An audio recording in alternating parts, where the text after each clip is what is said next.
This particular break-even worksheet that I pulled out, the Michigan State one, to kind of orient people to your statements of you Sure. have to work with it. You kind of Yep. just got to dig into it. I'm going to highlight four big areas that the spreadsheet breaks down into, and it's actually a very long. You kind of have to get comfortable with how big that spreadsheet is. Um, the first is the top line analysis. So, what I mean by the top line analysis, it's what are you planning based upon your crop intentions, the number of acres you're putting in, the expected, that average 5 year, what have I produced on this particular acreage? And how does that equate to dollars per acre on a total revenue basis? So that's section number one. If you can do no more in one night, then Yep. get comfortable with that. And like we talked about, there's some real gut wrenching conversations that you have internal to your operation as far as, well, gosh, but that 1 year, that was a drought year. No, you don't get to take that year Yep. out. You got to Yep. take that in the average because you Yeah. don't know you're not going to have a drought year again. Yep. Or that year, something else happened. We didn't get in the field to get those crops out. Well, you don't know next year you're not going to have that happen. Yep. So really getting comfortable with where you would peg, I think we're at least going to do this. And maybe I move the number up 10 or 15%. Maybe I move it down 10 or 15%. You can play that projection analysis with yourself. But I think having to set a stake in the ground in that first section in itself is a trial of truth, Right. a Right. challenge.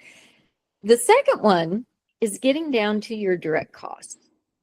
Okay, direct costs, NPK, micro package, micronutrient packages, um, chemical, See. uh, seed, all of the pieces that have to go, the fuel that's got to go in the tanks in order to get a crop in and get it out, all of those pieces become part of your direct cost. Yep. And that's the one that, you have to look into what your suppliers are telling you. Yep. And you may really dislike what they're telling you, but you got to at least start somewhere. And then if you come back through and say, we got to attack this cost, this is the cost that's out of line. Yep. And so it gives you clarity about where those costs need to be managed in this next year.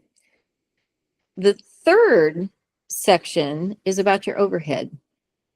This third section is addressing overhead. And you said it. I absolutely love that you said, in good years, we loosen up and we do a lot of things. Well, what I see most people loosen up and do is they take on far more overhead than what they can Right. pay for in the bad years.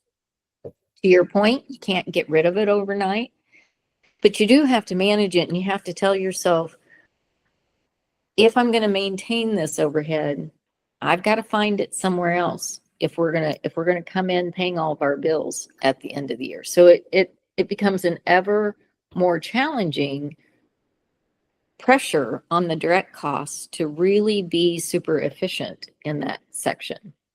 And then the final one, it's the calculator. It tells you what your break even on corn, beans, wheat, whichever commodity you're running through this.